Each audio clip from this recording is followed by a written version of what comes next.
Bonjour tout le monde, dans cette vidéo, nous allons voir comment choisir ces pinceaux. Quel pinceau acheter?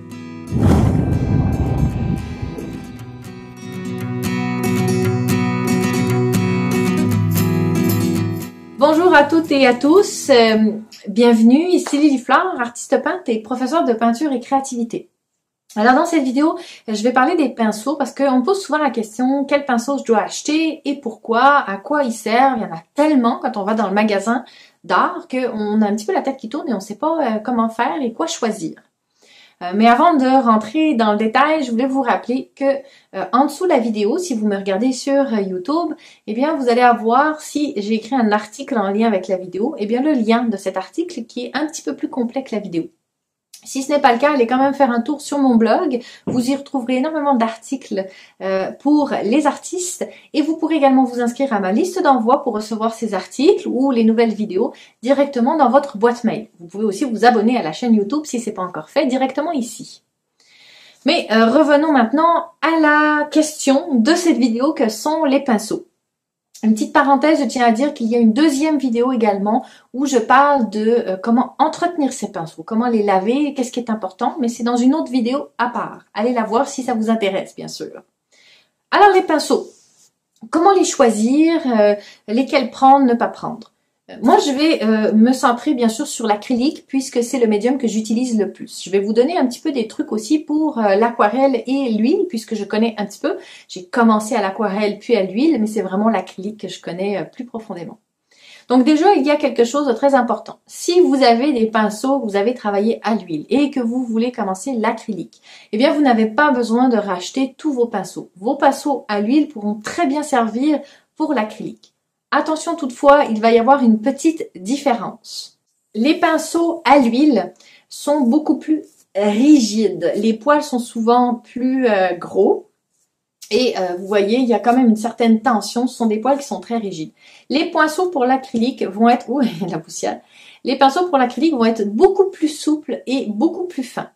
Mais ça dérange pas, vous pouvez quand même utiliser vos pinceaux de l'huile pour faire l'acrylique. La différence qui va se passer, c'est que eh bien, vous allez avoir beaucoup plus des traces de pinceau dans votre peinture, sur votre toile. Moi, je connais certains artistes qui peignent à l'acrylique, mais qui ont un rendu, on a vraiment l'impression qu'ils n'ont pas à l'huile.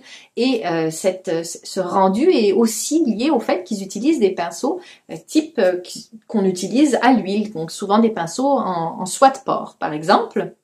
Donc, ça peut donner un effet beaucoup plus texturé parce qu'on va voir les traces et les lignes de pinceau. Donc, ça peut être intéressant. Par contre, si jamais vous vous rendez compte, ça vous dérange parce que vous aimeriez faire des surfaces plus lisses avec moins de traces, c'est sûr que ça va être plus intéressant à ce moment-là d'aller acheter des pinceaux qui sont synthétiques, donc qui sont plus pour l'acrylique. Par rapport à l'aquarelle, une petite parenthèse, j'en parlerai pas beaucoup. L'aquarelle, ce sont des pinceaux qui sont souvent plus délicats, surtout certains pinceaux qu'il ne faudrait surtout pas utiliser. Les pinceaux en poils naturels, je pense que ça s'appelle des petits gris. Il faut surtout pas les utiliser avec autre chose parce que ça les abîmerait beaucoup. Mais si ce sont des pinceaux qui sont synthétiques à l'aquarelle, eh bien vous pourrez aussi les utiliser à l'acrylique, il n'y aura pas de problème. Faites attention de bien les rincer pour pouvoir les réutiliser ensuite à l'aquarelle. Un autre élément très distinctif qu'on retrouve à travers les pinceaux, eh bien, c'est la longueur du manche, tout simplement. Vous allez avoir différentes longueurs de manche. Et alors ça, c'est lié à quoi? Eh bien, tout simplement à votre façon de travailler. Un pinceau, vous êtes du genre minutieux, vous aimez les détails, vous travaillez plutôt proche, mais ça va vous prendre un pinceau plus court. Déjà parce que vous n'avez pas besoin d'un pinceau long, et en plus parce que sinon vous risquez de vous mettre le manche du pinceau dans l'œil s'il est trop long et que vous êtes comme ça. Donc c'est sûr que ça va faire une différence. Si vous aimez travailler les gestes amples, eh bien c'est sûr que ça va être intéressant d'avoir un pinceau à manche long parce que vous allez pouvoir avoir plus de recul. Alors bien sûr, tout dépend aussi de votre pratique. Vous pouvez très bien avoir un pinceau qui est relativement petit à manche long parce que si vous êtes du genre à aimer prendre du recul, même si c'est pour mettre une simple petite touche très précise à un endroit pour mieux voir, eh bien ça aussi, ça peut vous servir. Donc tout ce que je vous dis, c'est quand même relativement général. À vous ensuite de faire des essais pour voir ce qui vous plaît le plus finalement. Certains pinceaux vont être plus chers que d'autres et on se demande pourquoi. Alors je vais vous donner les éléments principaux. Par exemple, là, on a un pinceau qui est acheté, qui est vraiment pas cher. pour les enfants et son défaut principal, ben, ça va être qu'il perd ses poils. Ses poils sont pas très accrochés. Bon là je dis ça puis il en perd plus. Ses poils sont pas très accrochés. Il y a même un morceau de carton à travers. Et donc quand vous allez peindre, ben, vous allez vous retrouver avec plein de poils sur votre toile. Puis c'est pas ce qu'on veut. Donc ces pinceaux-là, vous voyez, il y a même des poils qui ont, je sais pas si on le voit à la caméra, qui ont différentes tailles. Là, je viens d'enlever 2 poils en même temps. Ça c'est pas cool quand on peint de se retrouver avec plein de poils dans la toile. Donc, on va éviter ces pinceaux-là. Bye.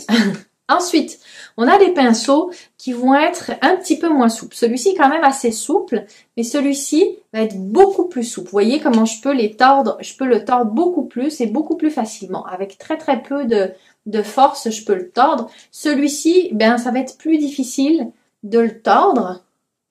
Je vais essayer de vous montrer comme il faut. Celui-ci, c'est beaucoup plus facile de le tordre. Celui-ci, ça va être plus difficile. Et les poils sont un petit peu plus gros. Donc, quand on a un pinceau qui est un petit peu plus rigide, les poils un petit peu plus gros, souvent, ça va être moins cher. Et ça va être des pinceaux qui sont beaucoup plus doux. La meilleure façon de le voir, c'est de le faire comme ça sur votre joue. Vous allez vraiment voir la différence. Celui-ci rebondit beaucoup plus et est plus rough sur la joue. Celui-ci est beaucoup plus doux, c'est comme une caresse. Donc ça va être plus cher comme pinceau que celui-ci. Mais alors maintenant, que choisir? Parce que là, on a vu des choses principales, la dureté du poil, le fait qu'il y ait des poils qui s'enlèvent ou pas, la longueur du manche. Je regarde en dessous parce que mes pinceaux sont tous là. Mais il y a aussi les formes. Il y en a qui sont carrés, il y en a qui sont légèrement arrondis, qu'on appelle langue de chat ou brossés. Il y en a qui sont pointus, il y en a qui sont plus longs, d'autres qui sont plus courts. Il y a plein de façons de faire différentes. Et on peut rapidement se perdre là-dedans. Alors moi, je ne vais pas rentrer dans tous les détails. Je vais vous donner mon avis de professeur de peinture qui voit un petit peu comment ça se passe, surtout quand vous commencez. Alors quand vous commencez, ce qui peut être très intéressant, c'est d'acheter des kits. Des kits. Alors là, je pense que j'ai 2 kits là dans la main. Ou c'est le même kit? Non, ça c'était un kit. Alors quand on achète un kit de pinceaux, on a un petit peu toutes les tailles et toutes les formes. Donc ça, c'est intéressant parce que surtout si vous débutez, ben, vous ne connaissez pas très bien votre pratique, dans quoi vous vous en allez, dans quelle direction vous en allez. Donc c'est bien beau de dire que celui-ci, eh bien, il fait des aplats, celui-ci des dégradés, celui-ci gna. Mais si vous ne savez pas qu'est-ce que vous allez faire, ben ça vous avance pas plus. Donc moi, je vous propose d'acheter des kits un petit peu variés. Ça, c'est un kit débutant. Je pense que ça m'a coûté comme peut-être 15 $ pour 10 pinceaux. 1, 2, 3, 4, 5, 6, 7, 8, 9, 10, 11. Ben, il y en a peut-être un qui est d'un autre kit, là. Donc, c'est vraiment intéressant parce que vous allez pouvoir expérimenter différentes formes, différentes tailles et vous rendre compte ce que vous préférez et apprendre à les manipuler en fonction de vos besoins. Souvent, dans ces kits-là, vous n'allez pas avoir les extrêmes, c'est-à-dire que vous n'allez pas avoir un pinceau extrêmement fin et vous n'allez pas avoir un gros pinceau large, comme je vous ai montré tantôt. Donc, des fois, c'est bien de l'acheter, lui, à côté. Un très fin et un petit peu plus large. Mais dans un premier temps, commencez avec le kit. Puis quand vous vous rendez compte que vous avez besoin d'un pinceau supplémentaire, là, allez l'acheter. Mais un kit comme ça, de base, ça suffit largement. Alors, en parlant de kit de base, par rapport à la qualité, moi, je vous conseille de prendre un kit de base étudiant qui va avoir une bonne qualité. Mais il m'est déjà arrivé de faire des achats dans des magasins à 1 ou 2 $ de kits de pinceaux comme ça. Là, je les ai achetés à Dollarama. Et eh bien, ça fait très très bien l'affaire, surtout quand vous faites des fois des choses qui sont pas très agréables pour le pinceau. Par exemple, moi, avec ce kit-là, je travaille beaucoup en brossé ou en frottis. C'est-à-dire que j'écrase mon pinceau sur la toile. Donc, en faisant ça, ça abîme le poil. Donc, si j'ai un kit que j'ai acheté 2 $ les 10, ben, c'est pas grave, ça me dérange moins. Et je vous dis ça, puis celui-ci, ça fait quand même 3 ans que je l'ai. Donc, ça va quand même durer. Ce qu'il faut voir vraiment, c'est si c'est quand même suffisamment accroché, puis que c'est pas des pinceaux pour enfants et que les poils s'en vont. Une bonne façon de le voir, souvent, c'est le manche. Quand vous avez des manches longs, eh bien souvent, ce sont des pinceaux pour adultes et non pour enfants. Donc, normalement, ils sont un petit peu mieux fermés. Celui-ci, c'est un kit que j'adore, que j'ai acheté également, je pense, pour 1,50 ou 2 $ les 5. Donc, ça ne veut pas dire que parce que c'est pas cher, c'est pas bon. Bien sûr, si vous êtes quelqu'un de très minutieux, que vous avez besoin de beaucoup de détails, là, ça va être plus important de prendre des pinceaux de qualité. Pourquoi? Parce que ces pinceaux-là, qui sont un peu plus bas de gamme, eh bien, au bout d'un moment, les poils vont s'écarter comme ça. Et donc, quand vous voulez faire des détails, c'est désagréable parce qu'il y a des petits poils qui traînent sur le côté, puis ça vous fait des choses que vous voulez pas sur votre toile. Une chose aussi qui est très intéressante et que moi je fais régulièrement, quand j'ai besoin d'une certaine forme de pinceau, eh bien j'achète des pinceaux de base et puis je leur fais des coupes de cheveux, c'est-à-dire que je coupe moi-même le pinceau exactement de la forme que je veux. Ça évite d'avoir à acheter des pinceaux trop chers, de qualité. Des fois, ça prend juste de faire un essai. Puis si jamais vous vous rendez compte que vous avez besoin de cette forme-là, mais de meilleure qualité, à ce moment-là, investissez dans un pinceau plus cher. Donc moi, ce que je vous conseille à travers tout ça, c'est de prendre des qualités étudiantes, des qualités de base, de prendre un kit avec différentes formes, différentes tailles et de faire des essais. Et au fur et à mesure que vous expérimentez, si vous vous rendez compte que vous n'arrivez pas à faire certaines choses, eh bien là seulement, ça vaut la peine d'aller au magasin d'art et de demander le pinceau spécifique qui va vous aider pour faire ça.